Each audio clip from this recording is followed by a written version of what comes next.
Number 1 is context on the missing queens. Lexi de los Santos, a Nat Geographic promoter, perfectly describes the treatment of Egyptian queens. Out of all the ancient civilizations, Egypt was the only one that really valued women, but after their rule, male leaders just erased all memory of these women because they didn't want them to have all that success. But why would ancient men in a culture that respected and revered women still strike them off the record in a fit of primal jealousy when they've been regal? It was best explained in the recent Bumblebee video, Top 10 Messed Up Things That Happened to Women in Ancient Egypt. It's the blame game. In ancient Egypt, pharaohs were supposed to be the human incarnate of the gods, but one thing that the male gods, female gods, and human females all had in common was the truest power, the womb. The ability to create and birth life, Ra's greatest creation. All of mankind came from Ra, the king god, yet any man who sat on the throne as pharaoh, meant to be the incarnate of Ra, was missing that one true power. So what that meant is any time a female pharaoh took the throne, she was more akin to the king god by the Egyptians' own definition than the male pharaoh ever could be. Call that a mic drop. Consequently, if the womb wielders had a built-in facet of power that you can't regulate, recreate, nor have for yourself, chances are you're gonna be pretty snubbed. So if she's also a better ruler than her male counterparts, you're going to be resentful. Unfortunately, this means the documentation of many queens is lost to time. Their stories coming to us in broken pieces of pottery and papyrus, on ancient word of mouth from Greek and Rome, or from unidentified mummies that come and go as the sands blow thanks to the jealousy of mankind. Leader number 8 is Merneith. Among ancient Egypt's greatest female leaders was Queen Merneith, who had the overwhelming ambition to rule a country, and stopped whoever shared that sentiment. Her name means the beloved Neith, the daughter of King Diar, and beloved she seemed to be, until after she died, and then the men didn't have to respect her anymore, that is. Even if she wasn't the first woman to rule Egypt, she definitely seemed to be, but if historians want to debate endlessly, who am I to stop their fun? She definitely was the first woman to rule anything in known human history, because she was born about 3,000 years ago.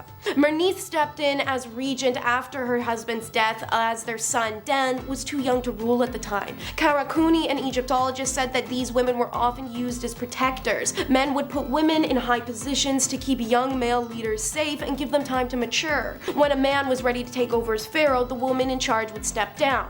But Merneith was Old Kingdom Egypt, and when she assumed this tutelage, it was in despite of what religious traditions of the first dynasty decreed, that only men were to rule. Despite that, Merneith stood rigidly by her son for a full decade, from 2939 to 2929 BC, until he became one of the most prominent kings of Old Kingdom Egypt. Despite the fact that there are few records of her name in any tombs, her accomplishments and life, she's still believed to have been a figure of great power and simultaneously respected and despised. Either way, she's one of those pharaohs that was buried alongside 50 live servants. Leader number 6 is Sobekneferu. It's not until the end of the Middle Kingdom that we find for the first time 100% pure, clear evidence of a female king. So, her name was Sobekneferu, and there are about 5 variations of her name, all harder to say than the last. However, the name Sobekneferu means the beauties of Sobek, in reference to the crocodile god, one that the rulers of the 12th dynasty established a religious and economic center in Fayum for,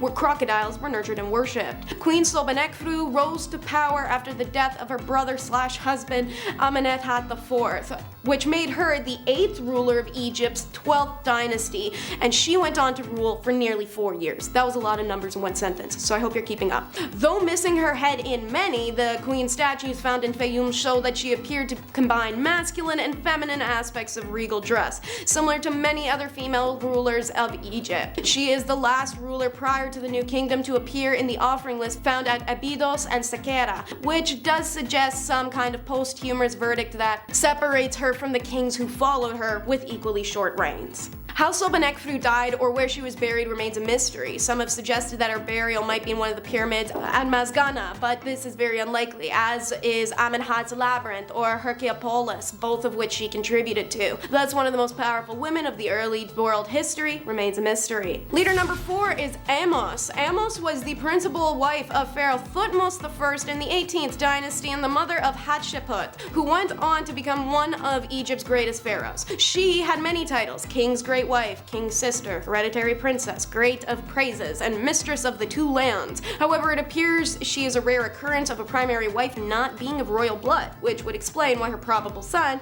Prince Amenmones, was not mentioned in the Theban mortuary chapel of Wadmos, which attests her husband's secondary wife and her sons. The whereabouts of Aemos's tomb and mummy remain unknown, likely one of the many lost to pillaging and weird Victorian unwrapping parties. However, Stella found in Edefu that once belonged to an official called Yuf remains a testament to her existence. He recorded that the Queen Amos appointed him as an assistant treasurer and entrusted him with the service to a statute of Her Majesty. Amos owes a lot of thanks to her daughter, Hatshepsut, however, for plastering her face everywhere. As you'll learn in the next segment, Hatshepsut dedicated herself as a demigod, and so put up many etchings and murals of her divine conception, the image of the god Amun approaching her mother, Amos, or some more compromising images of the two together. Good for Amos, catching a god's attention. Leader number 2 is Nefertiti. This is the queen married to the cult guy who was so hated in Egypt that everyone agreed to ignore that he had ever happened. Unfortunately, it means this beauty had her name tarnished in the process, call it cancelled by association.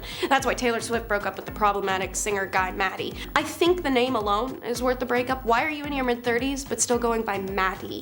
Nefertiti's name can translate to a beautiful woman has arrived, and that she had, from parents unknown. We haven't figured that part out. A life-size bust of the queen was found in 1912 and is her most famous image and depiction, and it shows she really was a stunner, to the extent it's believed that ancient Egyptians revered her as a fertility goddess embodied. However, other Egyptian art depicts Nefertiti in ways normally only pharaohs are shown. For instance, she's portrayed smiting enemies, such as on a ship, raising her right hand to kill female prisoners, a depiction often seen on male pharaohs. Additionally, the type of helmet-like crown Nefertiti is wearing in the bust is typically reserved for pharaohs or the goddess Tefnut or Hathor. One idea is that after Akhenaten's death, Nefertiti's power and popularity was so great she was able to rule as pharaoh in her own right. Egyptian records mention a figure named Neferenfatuen, who ruled Egypt for a brief time. Like how actors took stage names, pharaohs actually took throne names, and it's speculated this was the throne name for Nefertiti. This means our girl was on the throne for 3 years, but as you know, after her reign, the Egyptian people tried to wash her away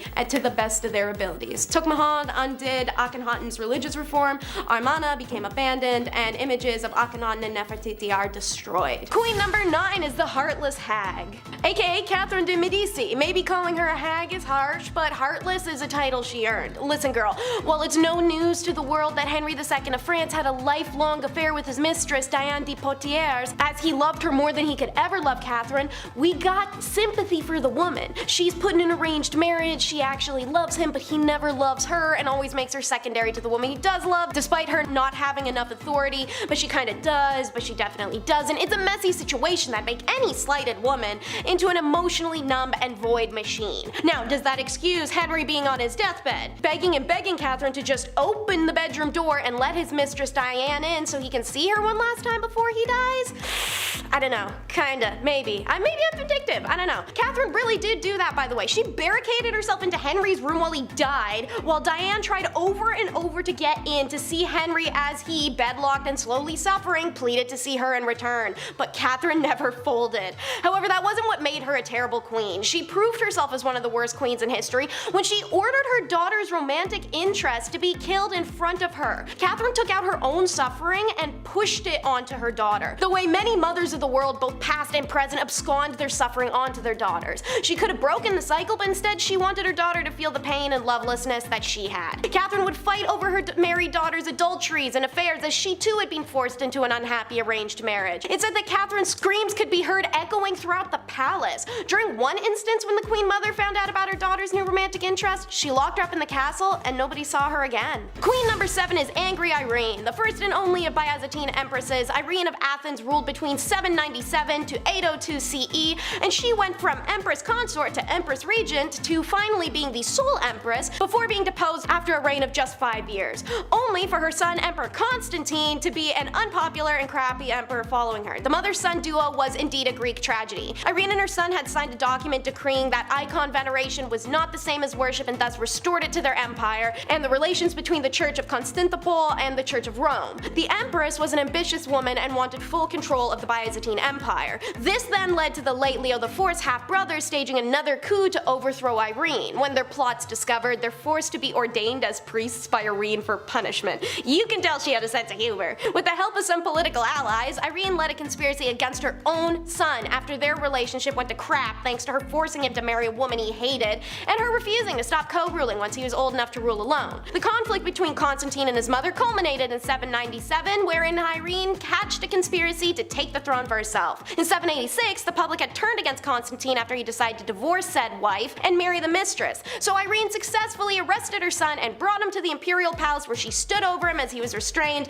and his eyes were gouged out. And then Constantine was never heard from again. Queen number 5 is the maniacal mind. Fredegund of Neustria began her life as a forced laborer in the early 500s, but all that labor made her strong because she sure as hell knew how to climb a social ladder. By her early 20s, she'd become a lover and then wife to Chilperic, the king of Francia. As queen, she regularly smoked court members who got in her way or interest in keeping Chilperic installed on the throne, and then paving the way for her son to assume the job when her husband died. To clear his path, Fredegund had to be vicious. At one point in the late 500s, Chilperic was at war with his brother Sigebert, at which point Fredegund simply said, "Baby, let me handle it." And so she effing did, with some poisoned axes and a well-planned hit job. The brutal slaying kept Chilperic in power and kept Fredegund in her esteemed role as the king's right-hand woman. Later down the line, dysentery killed 2 of Chilperic's sons from his first marriage, and Fredegund's cogs started turning again. This, in her mind, was the opportunity to wipe out that entire lineage and ensure any offspring she produced with the king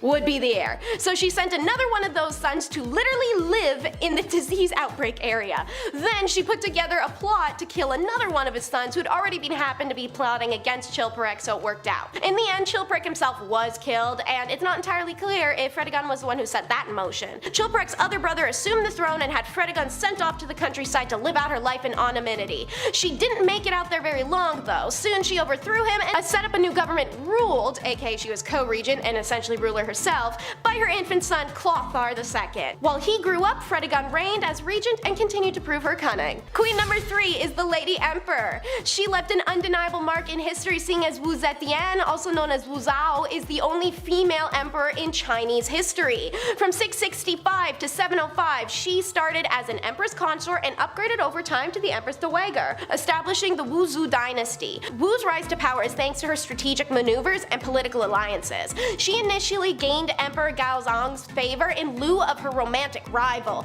and his literal wife, Empress Wang. In 652, she gave birth to her first son and her second in 653, but the emperor had already designated his eldest son from another consort as his heir. However, tragedy struck when Wu had a daughter, but she made it work, weirdly. Disturbingly, accounts suggest that Wu orchestrated her daughter's death and falsely blamed the emperor's wife for the demise so as to finally be rid of her. Wu even orchestrated the brutal death sentence of the empress, as her legs and feet are severed before she was drowned in wine. While historical portrayals have often depicted Wu Zetian as ruthless and morally questionable, historians urge us nowadays in modern times to be critical in considering the potential biases and political motivations of those who documented her in ancient times, when women usually never ruled. Scholars have recently re-evaluated her reign, examining her accomplishments and contributions to the empire. Queen number 1 is the world's most foul, but to be totally realistic, also the most misunderstood and badass queen. You know her, you love her, it's Rana Vanalona, who reigned Madagascar alongside her husband until his abrupt death in 1828, at which point Rana looked over her country and the people and decided,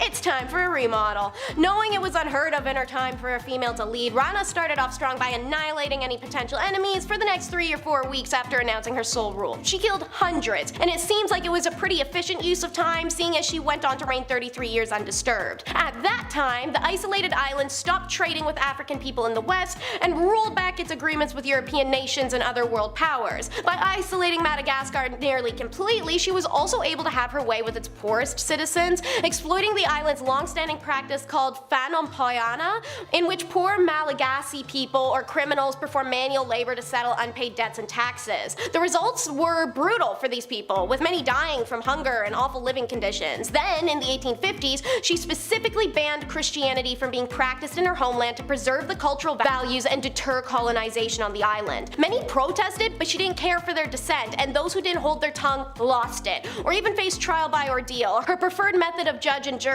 She would lace pieces of chicken skin with tangina tree poison. Then, those critics had to eat the poisoned chicken raw and vomit it back up. If they survived the ingestion and regurgitation, it proved they were loyal to her. If they died, that proved they had been secretly disloyal and their deaths were warranted. Naturally, eating poison and yakking it up in the form of raw chicken is gonna kill you 9 times out of 10. In the worst cases, she sought out these activists and just had them kill in really brutal ways. During Rana's reign, the population of Madagascar was cut in half.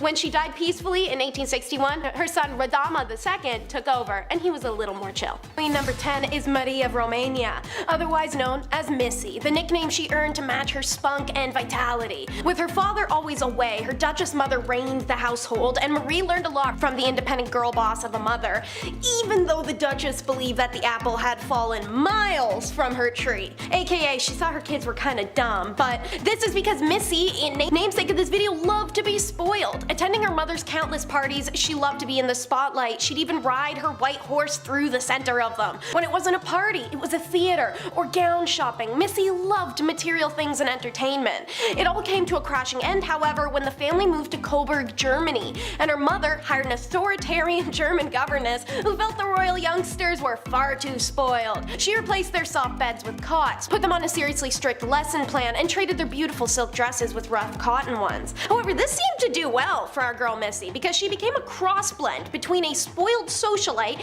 and an intense diplomatic leader. She's married off to the Crown Prince Ferdinand, heir to the Romanian throne, in 1892 and has not one, but 3 wedding ceremonies and elaborate gowns. She often got into verbal jousts with members of the court and became notorious for her independence and rebelliousness. And while World War was running amok, Missy became beloved in multiple countries by people and diplomats alike. She's intelligent, powerful, intimidating, all wrapped in a pretty package. And she even used her status as a fashion icon in a show of solidarity with the Romanian peasant revolt in 1907 by wearing Romanian folk clothing, starting a surprising fashion trend as well-to-do women started wearing the traditional peasant clothing as well. When it came time, she and Ferdinand planned one of the most elaborate coronations that Romania had ever seen. The royals built a whole cathedral for the occasion, and then they served steak to over 20,000 people. Missy wore an elegant custom-made silk and fur costume, and a famous Parisian jeweler made her solid gold crown. Treat yourself. Queen number 8 is de Medici. Catherine de Medici has been mentioned in a few of our recent queen-related videos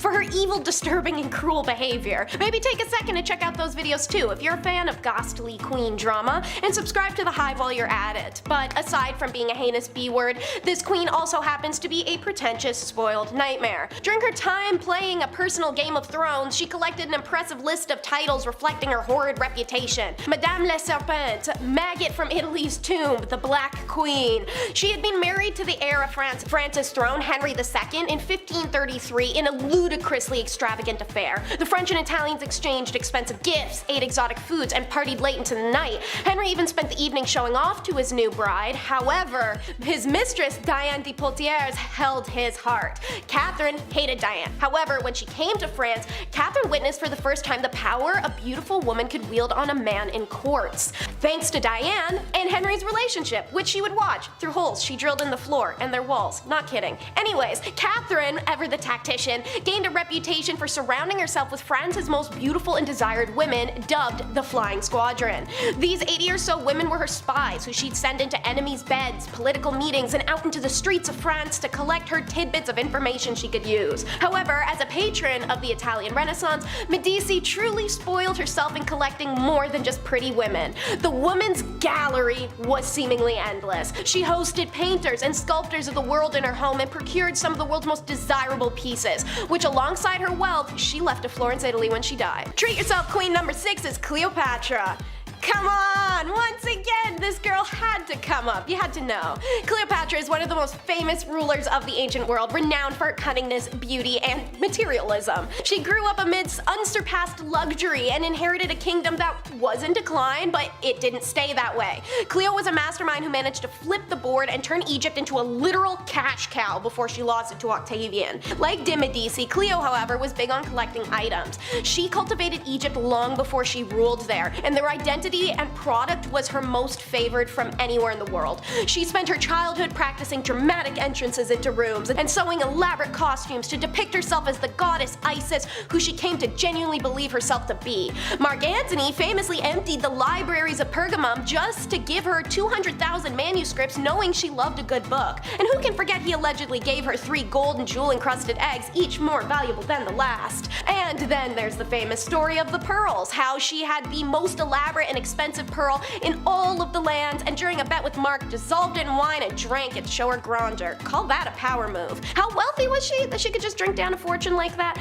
Well, to quote, into her coffers went approximately half of what Egypt produced. Her annual cash revenue was somewhere between 12,000 and 15,000 silver talents, and to break down how insane that was, the most lavish of lavish burials for kings cost 1 talent. A half talent was a crushing fine for an Egyptian villager. A priest in her day made 15 talents yearly. On one contemporary list, Cleopatra appears as the 26th richest person in history, worth about $96 billion today. Treat yourself queen number 4 is Queen Margherita of Italy, and yes, the pizza is named after her. I am not kidding, we'll get to that in a minute. This rags to riches queen did have her spoiled moments, but she was genuinely a pretty level-headed person. She greatly supported the alliance of Italy and the German Empire. Margherita lost her father and mother at a young age, but her uncle, King Vittorio of Italy, ensured she was raised with art and music lessons. She took weekly dance lessons, painted, learned to sing, and sew. By the time she became the first queen of Italy in 1878, she was immensely popular with the people.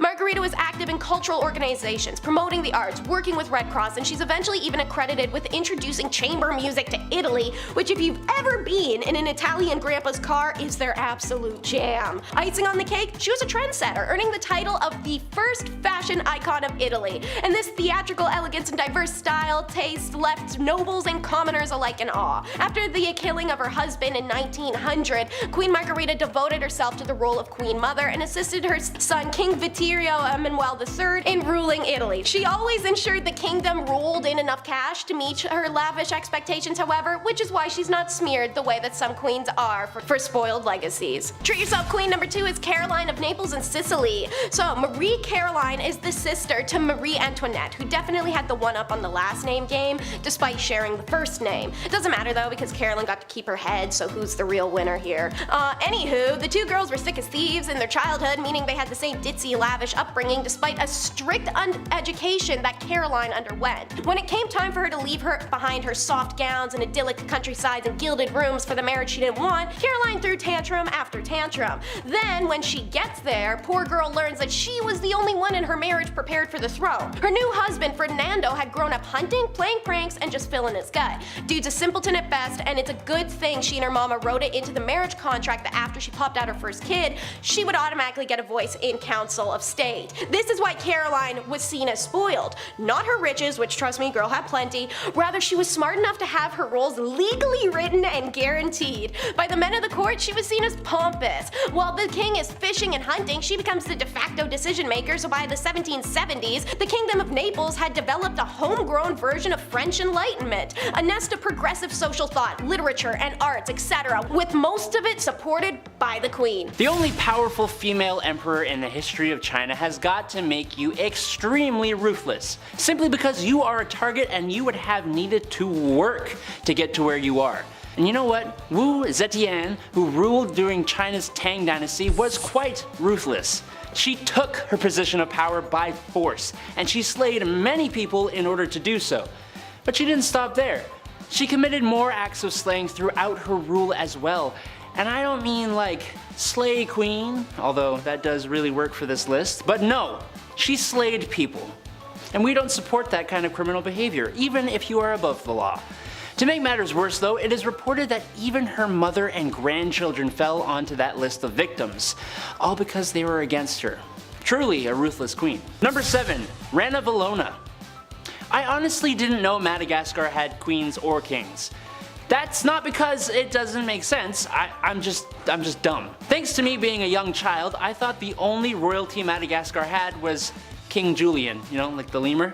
King Julian! Like that King Julian. But they did have kings and queens, and one of these queens was pretty damn brutal. Queen Renovalona I ruled Madagascar between 1828 and 1861, and there is absolutely no doubt that she would do anything for her kingdom. After King Radama I, her husband, passed away, she took over the crown, and during her reign, she put a lot of people to the axe, or whatever way they executed people in Madagascar. Her uncle was one who met the sticky end to protect her power. But some records state that Renovalona ended her own mother's life by subjecting her to starvation. Renovalona sent her mom to her room and didn't let her have dinner. Or any meals, really. That's never okay, and would get someone like us charged under the law with something. I don't know what exactly it would be, but it'd be something. Number 5. Bloody Mary. Duh. Mary I, or Bloody Mary as she is also known, was the first real Queen of Britain. But this reign didn't last very long, 5 years to be exact, before she was replaced by the much better Queen Elizabeth. But in that short 5-year span, Bloody Mary earned that title, let me tell you. Mary I ordered war against the Protestants and slew quite a hearty handful of them for heresy. Which is interesting since her father, Henry VIII, was kind of the guy who made Protestants more of a thing in England, and then her sister was also Protestant and made it the main religion in England. History is full of people needlessly passing away because what they believe isn't the right thing. Anyways, to heat things up, Mary even had some of these Protestants burned on the spot. Some is kind of an unfair statement. You see, the Queen here was responsible for burning over 300 Protestants at the stake. Other kings and queens burned people at the stake for their faith. I mean, Mary's father did it, as did her sister. But it's the sheer amount of people that make her much worse and much more famous. Number 3. La Loca de Loco. Finally, a queen not on this list for ending other people's lives. No, Juana La Loca was far worse than that. Not to be insensitive, but Juana La Loca was loco. She was the Queen of Castile from 1504 to 1516, and she suffered from various mental disorders. After her husband died in 1506, her father buried his body, but that didn't stop La Loca from opening the tomb and caressing her husband's non-living body from time to time. Ultimately, she even ordered people to dig up the body fully, and she would kiss her deceased husband's feet. Sorry, excuse me, I need some water after that. That's disgusting. That's a lot. Oh good, we aren't done. Of course not. No, apparently, Juana would also carry his coffin everywhere with her and even kept it under her bed. It wasn't until years and years later she allowed his burial outside her window, finally. Look, I get loving somebody, but dear lord, imagine what she was like when he was alive. Stage 10 clinger, 100%. Number 1. Countess not Dracula? Born in Transylvania, because of course she was, in 1560, Countess Elizabeth Bathory of Hungary was a Hungarian noblewoman. But more than that, she was an extremely infamous serial slayer. She used her position of power to defend herself from ever having to suffer the consequences of the heinous crimes she would commit. Okay, well, name the crimes, Adam. Okay, I will. Elizabeth spent years slaying servants and peasants just because she wanted to and enjoyed it. She did it so much that her own husband, Count Nadasti, went so far as to build his wife a torment chamber for her to do this more comfortably. Great husband, horrible person. Elizabeth also had a nasty habit of actually feasting on her prey. She would often bite and eat chunks out of them while they were still alive, and in one case, she may have even forced someone to cook and eat some of their own body. Eventually, her conduct became so appalling that a trial was held. It only took forever to happen. She was convicted on 80 counts, but was only sentenced to solitary imprisonment within her castle. That's it. Like, how is that okay? I don't get it. She thankfully met her end 3 years later in 1614, but my lord was she a bad dudette. Not good. Kicking off the list at number 10, 18 years old. Queen Victoria's reign began back in 1837 and lasted until the Queen's death in 1901. At just age 18, Alexandria Victoria had to rise up to the throne. She was born on May 24th, 1819. Queen Victoria was the 5th in line when she was born, so right off the bat, it was actually highly unlikely she would ever get the crown to begin with. And then one by one, all of her family members began passing away. In 4 years, 3 of Victoria's cousins passed, and then her father and her grandfather both died a week apart from each other. So by the time 1830 rolled around, Victoria was only 11 years old, and already she was next in line for the throne. Number 8. Publicity. The Duchess was pretty cruel to Victoria. Just because you're next in line doesn't mean it's going to be glamorous speed dating and no one's doing a musical number while you meet your handsome Prince Charming. It's nothing like that at all. Victoria was forced to go on these long, excruciating, boring tours around England in hopes for the Duchess to sell her daughter to the public eye. So these crowds would start to gather at all these appearances. They loved the young Victoria. Thing is, during one of these tours, October 1835, Victoria got really sick. She had a bad fever, and the Duchess was using the weak Victoria. She was taking advantage of her. But luckily she got better, and obviously her mother couldn't do anything crazy, but she had her sights set on her while she was sick. That's pretty cruel. That's disgusting. Number 6, moving out. Queen Victoria had turned 18 right before she was handed the crown. The timing here was key because now this meant Victoria could leave and just do things. Yeah, for once in her damn life, she could leave her mother and John. She moved from Kensington to Buckingham Palace, and after that point, Victoria, of course, didn't speak with John or her mother really ever again.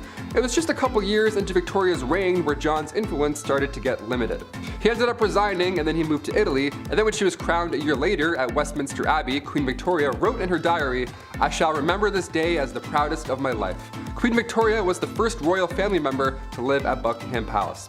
She moved. She was like, I'm gonna go live over there and be the first. I'm gonna start my new thing. I'm never gonna live in a palace. I'm like, that's a good castle, I like it. Driveway's a little long for me. Shoveling would hurt my Canadian back, but otherwise, I like the bricks. Number 4, her engagement. The life of Queen Victoria wasn't anything like a fairy tale, obviously, as I've said anything so far. So when you think about the royal family, at least when I was younger, I thought being a queen or king was just eating chocolate all day and then you attend galas.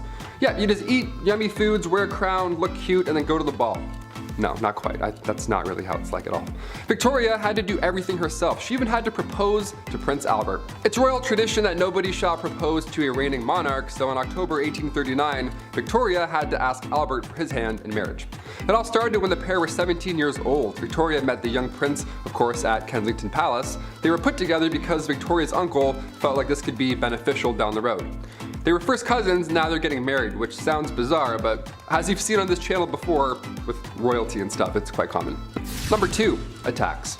Being the queen and all, a security team is always needed. And during her reign, there were multiple attempts to harm the young queen. The first attack was back in 1840. An 18-year-old man named Edward Oxford fired towards the queen's carriage. When Edward was accused of high treason, he was actually found not guilty due to insanity. A couple years later, in 1842, it happened again. This time, 2 men fired at her. In 1849, her carriage was attacked by William Hamilton. In 1850, as the carriage was passing the gates of Buckingham Palace, Robert Pate, a retired soldier, ran up and hit her with his cane. Victoria was okay, luckily, but of course she was shook. And then again in 1842, 1849, and 1872, attempt after attempt after attempt. But at one point, things were creepy and almost worse. Number 9, Wu Zetian. Look, I know I said in the title of today that I'd be talking about evil queens, but I support all women's wrongs. And rulers in other countries tend to have different titles to their equivalent of queens. So Wu was born to a relatively wealthy family and had extremely progressive parents, becoming well versed in a wide range of subjects including writing, music, literature, and perhaps most importantly, politics and governmental affairs. By the age of 14, Wu was summoned to the Imperial Palace to become a concubine of Emperor Taizong. After his passing, the newly anointed Emperor Li Zi, the youngest son of the late emperor, who became Emperor Gaozong, brought Wu to the imperial court to be his own concubine. I'm not going to unpack that. In 654, Wu bore a daughter, but shortly after the birth, it passed, with evidence showing strangulation. So Wu accused Empress Wang of the death, and Wang lost favor with the emperor. The most popular theory is that Wu actually did the act to her own daughter. So thereafter, the emperor conferred with his chancellors and, despite opposition, demoted Wang, having her imprisoned, and promoted Wu to empress. Later on, the emperor considered having Wang released, but Wu had her executed upon hearing this, because, can't have any witnesses. Upon her accession to the throne, Wu began targeting officials who had opposed her rise to power, having them arrested and imprisoned, exiled, forced to take their own lives, or executed. In 664, she accused several officials of witchcraft and had them executed as well, and their families became slaves within the imperial palace. In another incident, she killed her niece with poison, accused 2 others of the death, and executed them. She eventually passed after repeated bouts with illness, so nothing nefarious there. Number 7, Catherine de Medici. I'm chuckling, but I'm glad my obsession with rain in high school is about to come in handy. So serving as the Queen of France from 1547 to 1559, Catherine had enormous political sway over her son. sons, the French kings Francis II, Charles IX, and Henry III. They reigned through the French wars of religion and faced problems with a group of Calvinist Protestants called the Huguenots. It is widely believed by historians that Catherine attempted to have their leader, Gaspard II de Coligny, assassinated. The attempt failed, and fearing retaliation from the most powerful folks in power, Catherine planned to kill them all before they could take action. The result was the St. Bartholomew's Day massacre, which resulted in the deaths of between, 5,000 to 30,000 Huguenots. Number 5, Marie Antoinette. So France's queen between 1774 and 1792 was Marie Antoinette, who was, the last queen before the French Revolution. She had quite the reputation for splurging on expensive things and found herself in quite a few scandals. One in particular was the affair of the diamond necklace. So Countess de la Motte, a young lady, pretended to be the queen's friend and entered the French court in 1785. She fooled a high society member into believing that Antoinette loved him. She even hired a buy-selling worker and disguised her as the queen and convinced the man that Marie wanted to purchase a diamond necklace.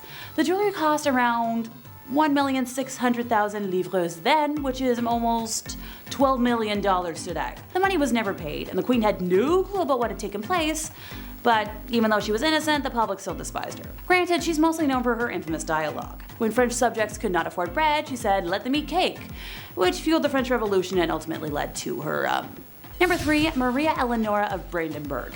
Maria Eleonora, born on November 11th of 1599, passing eventually on March 28th of 1655, held the title of Queen of Sweden from 1620 to 1632 as the wife of King Gustav II Adolf. Coming from a noble German family, she belonged to the prestigious house of I'm not even going to try and say that. However, when Maria and Gustav gave birth to a girl with a genetic condition causing excessive hair growth, Maria was deeply shocked. The unexpected appearance of her daughter, combined with societal beauty expectations, pushed Maria to her limits. She considered her daughter ugly and refused to care for what she perceived as a monstrous creature. When Gustav died when Christina was only, this many years old, Maria blamed her for his death. For over a year, Maria subjected Christina to very harsh punishment, confining her to blacked-out, darkened rooms to mourn her father in solitude for very extended periods, even placing her father's open casket in Christina's room and demanding she sleep next to it, which that's way too morbid, even by my standards.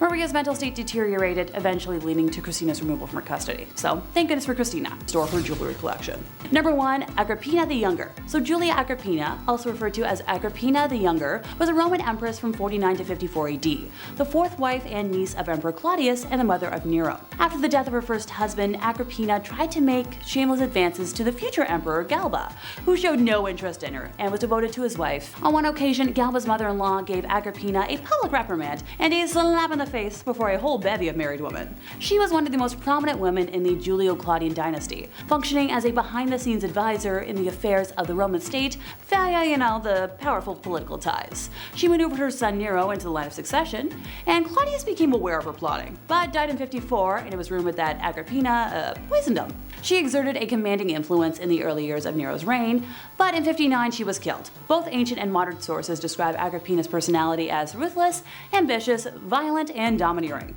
And that brings us to the end of our time, and I'm glad that, even though I'm part vampire queen, I just bully people. I swear I don't execute folks for fun, and not just because I'm not allowed to. Draining people of their redness, though, hell, that's another story. At number 10, blinded by ambition. I don't know about you, but I think my favorite part of these queens lists is learning about all the wild and crazy things that queens did to keep or acquire power back in the days of old. Like, these gals were absolutely ruthless, and they weren't afraid to absolutely body anyone who stood in their way. We've heard about queens taking out enemy tribes, their husbands, and even their own family members. This all sounds like a round of Call of Duty when you're the last one on your team and you're just murking everyone in sight trying to save your own skin. Let's talk about a queen, or rather empress, who was so desperate for power that she ended up killing her own son. Irene of Athens was an empress from the Byzantine Empire who ruled from 797 to 802 CE. She started her reign as co-ruler alongside her son Emperor Constantine IV. Though it started as a good old family business, saving people, hunting things, not really. Things went south, as they normally did back then. Irene wanted all the power to herself, and so she sought out to eliminate her competition, her own son. Irene lured her son into the very room that he was born in and gouged his eyes out. Like, ma'am, this is not ice cream. You can't just scoop eyeballs out and make a sundae out of them. Thank you. That's not how that works. Constantine ended up dying as a result of his injuries, and since his own heir had passed away earlier that year, the transition of power ended up going to Irene, who became emperor. Yes, emperor, not empress, because she was the sole ruler, making her the first woman to do so. At number 8, no side bays. A bad relationship can really mess you up. Anyone who's been through a bad breakup can tell you that. Not as many people carried that pain with them as much as Catherine de Medici did back in the day. Her didn't even begin to describe how she felt, and she really embodied the pain that she was feeling after having her heart broken. She basically turned into the type of person that was like, if I'm not happy, no one else is gonna be happy either. Catherine's husband, Henry II of France, had a mistress, and Catherine was well aware of it. They had been having an affair for basically the whole time Catherine was married to Henry, and he loved his mistress more than he ever loved his wife. When Henry was on his deathbed, his final request was to see his mistress one last time, and as a final F you to her husband, not only did she deny the mistress from visiting Henry, but she literally made him die alone with no one by his side when he kicked the bucket. On top of this hatred towards her husband though, Catherine was also an absolute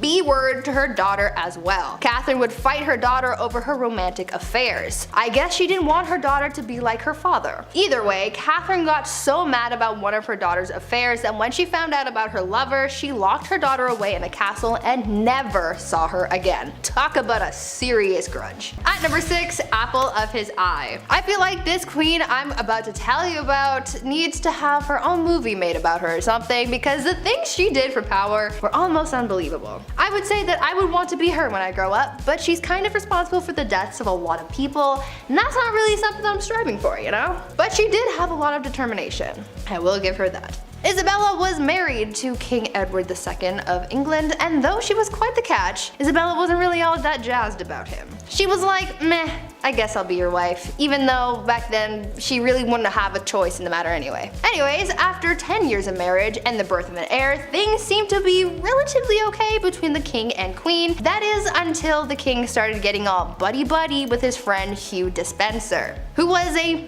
much hated noble. Very hated. Hated numero uno. Isabella didn't like the bromance that was forming, and she was like, no, the only person who gets the king's attention is me. So she rallied the support of the other nobles, banished the Despenser family, burned their castles to the ground, claimed their possessions, and killed anyone who supported the disgraced family. After all of that went down, she took refuge in the Tower of London, where she met a prisoner whom she smuggled to France. Then she got her husband to bring their son to France. And from there, with the support of the nobles and the common people, she was able to defeat her husband and the Despensers, and became Queen Regent until her son Edward III came of age to become king. After all of that, she finally got her way. I hope she slept well that night, because she did the most. At number 4, Warrior Queen. Let's talk about Queen Rani Lakshmi Bai and how she became known as India's Joan of Arc. Rani was a fighter her whole life. She was raised to be a warrior and was taught how to fight. She even shared her skills with other women, teaching them the same fighting skills at a young age. She was married off to a much older man, and she had a child, but she lost them both pretty early on. In need of an heir, she adopted a son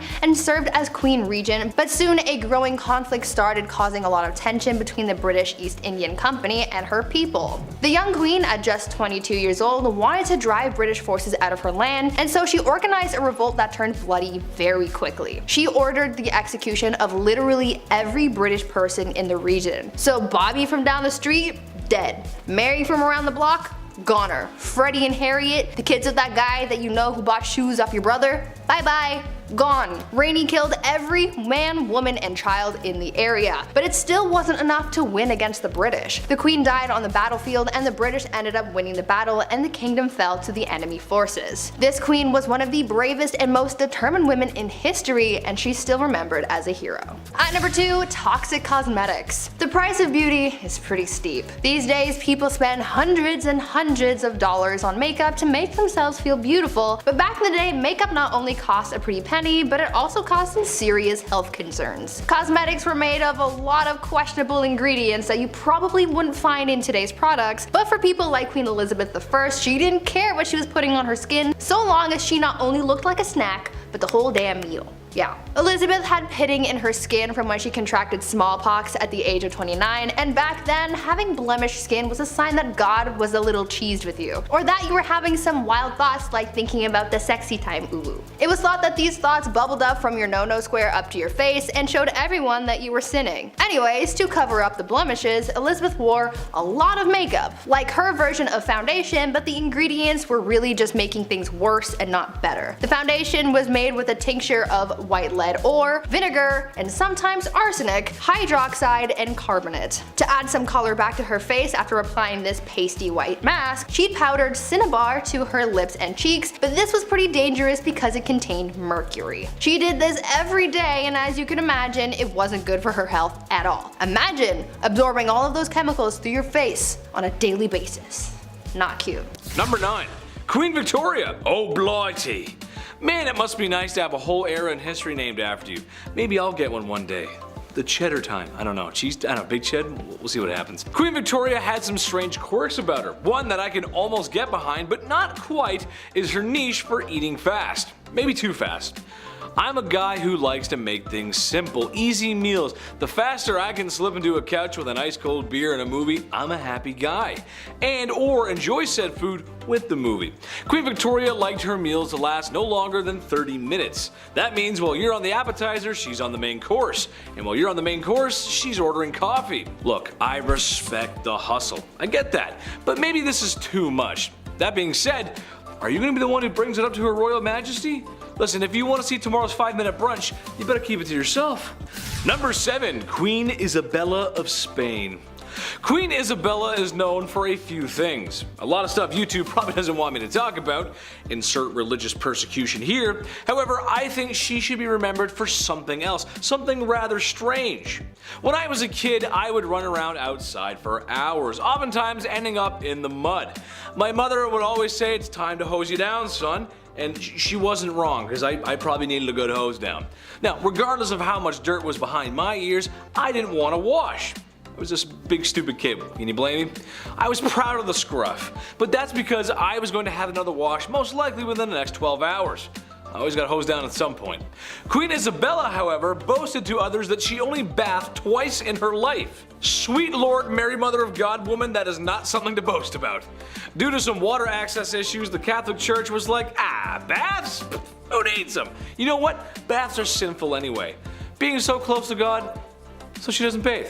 Cleanliness is next to godliness, except in that time period where not bathing means you're actually closer to the big JC upstairs, so that's how it goes. Number 5. Empress Irene. Mother dearest. Most people have fond memories of their mothers. Maybe you should call her. I'm just saying, Mother's Day happened, you should call her. Empress Irene was a woman who wanted power. Honestly, who doesn't? We've all got a little bit of Sith in us. Yes. Her son, who had naturally inherited some of her power, was growing stronger by the day. Now, maybe it was ego, maybe it was envy, maybe her son just took down her live, laugh, love signs. I'm not sure. But Irene was not having any of it. So, when her son least expected it, she had 2 guards apprehend him and had his eyes gouged out.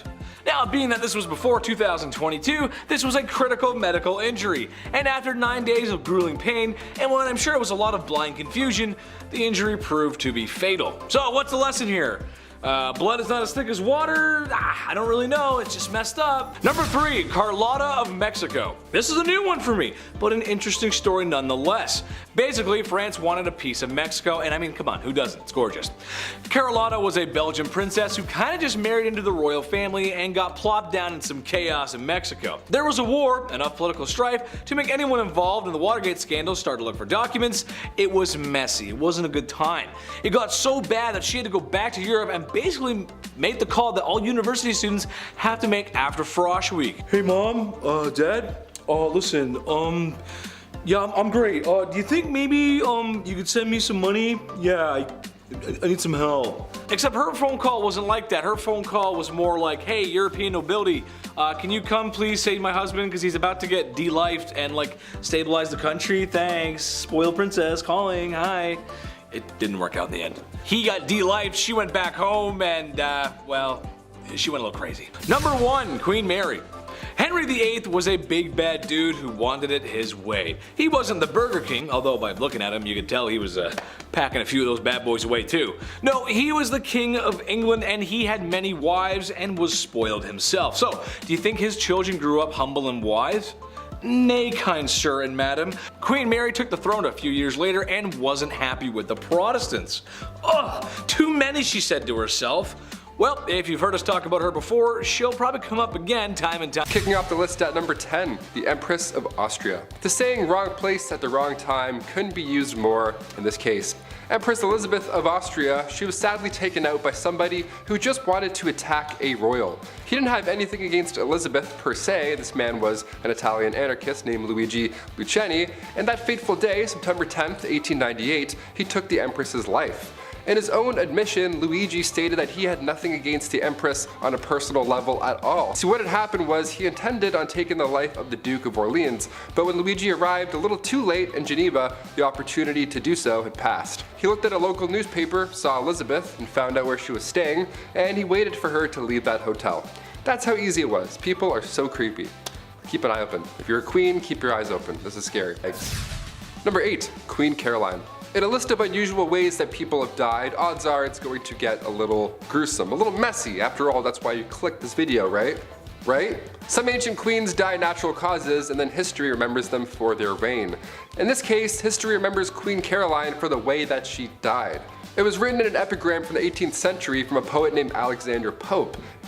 He wrote down, "Here lies wrapped up in 40,000 towels, the only proof that Caroline had bowels." It rhymes? Like, come on, man, you didn't have to do this. This is horrible. That's like a prank almost. I can't believe somebody was like, yeah, write that down. That's good, that's good. Did it rhyme? Yeah, she'd like that for sure. All right, number 6, Mary Queen of Scots. If you're a murderino, this one's pretty juicy. Listen up. Back in 1565, Mary was determined to take the throne for herself. When Mary was just 6 days old, her father, King James V, had passed away, so she ascended to the throne. She was about to marry the King of France in 1558, but he passed away, so she returned to Scotland as the country's monarch. Her next plan was to marry her cousin, Lord Darnley, so now if something were to happen to Elizabeth, Mary would be yet again lined up for the throne. That cousin ended up dying in a random explosion, and then years later, in 1568, Queen Elizabeth had welcomed Mary after she fled to England. So Mary was close, but now what? Well, Elizabeth had found out that Mary was involved in English Catholic and Spanish plots to overthrow her, so she was then placed on house arrest. Fair, more than fair, more than fair. Cut to 19 years later, 1586, a letter had emerged revealing that Mary was involved in a plot to have her cousin, Queen Elizabeth I, killed. She was then sentenced to death and her head was taken off for treason. History is dark, my friends. Even if you're family, shit gets crazy. Number 4, Catherine Howard. Queen of England from 1540 to 1541. Such a short amount of time, but why? Being the 5th wife of King Henry VIII, cousin to Anne Boleyn, referred to by King Henry as his rose without a thorn, he just gave her all the gifts and she was just 19 years old. Sounds great so far, but you know, because of his list, things won't end up well. Their marriage didn't even last a year until rumors, not letters or eyewitnesses, rumors started spreading about infidelity.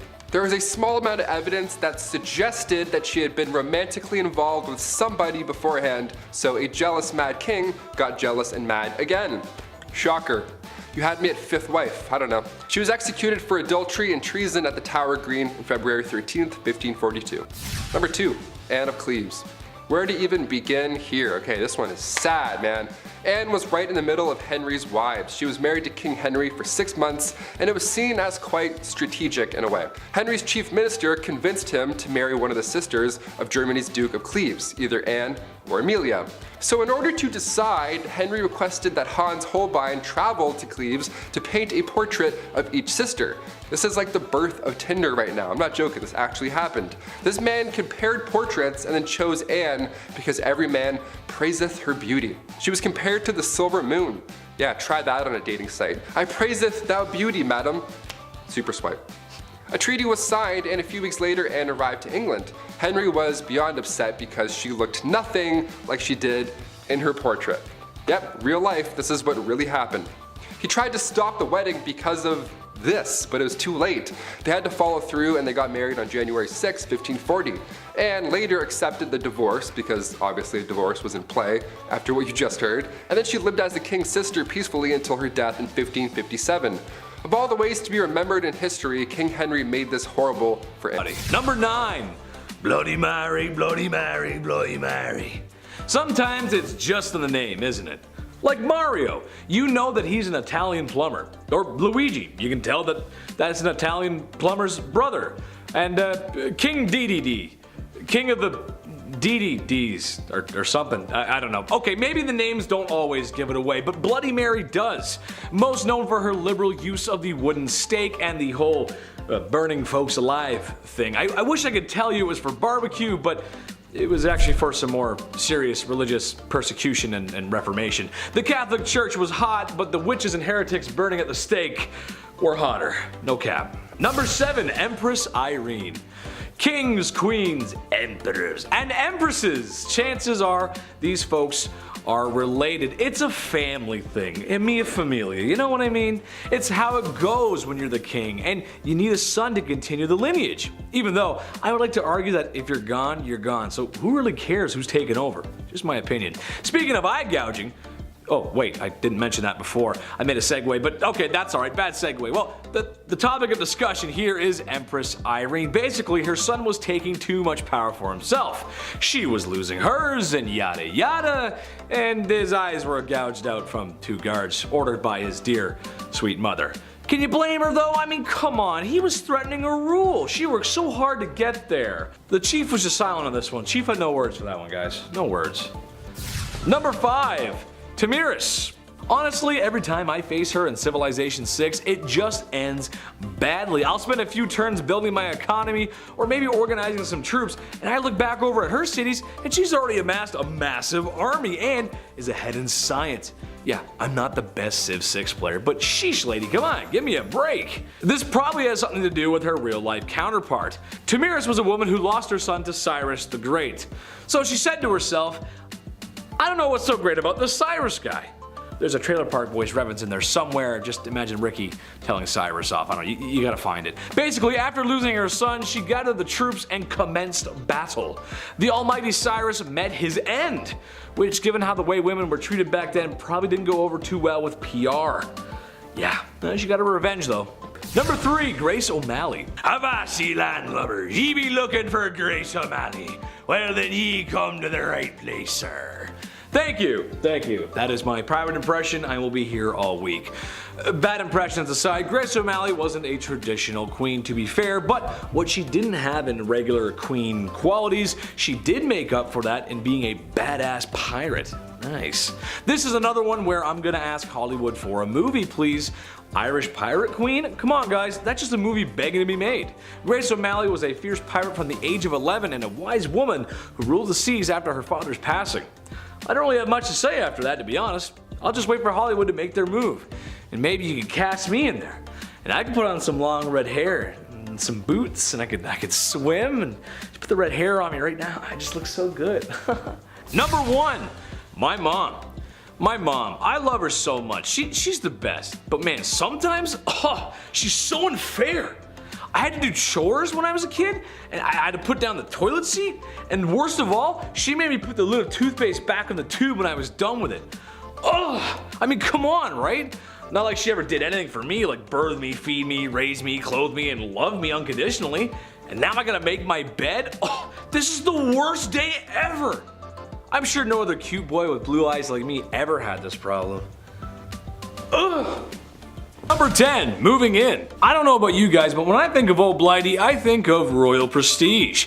London and Buckingham Palace. After all, that's what a queen needs. You gotta have a palace. Where's my palace? Although most people think of the queen living in Buckingham Palace, Queen Victoria was the first of the royal family to do so. I'm not royalty, but I wouldn't mind crashing a few days there. Nice big place, servants, probably all you can eat. Man, she had it good. All that's missing is Wi-Fi. Move over, Your Royal Highness, I'm moving in. Just gotta get my collection of Sailor Moon memorabilia. Number 8, breaking tradition. For men in Western culture, it has been a long time of bending the knee to propose to the woman that you love, or so wish to swoon. Tammy Lynn, I don't got much, but I know I got this ring I found behind a Chuck E. Cheese.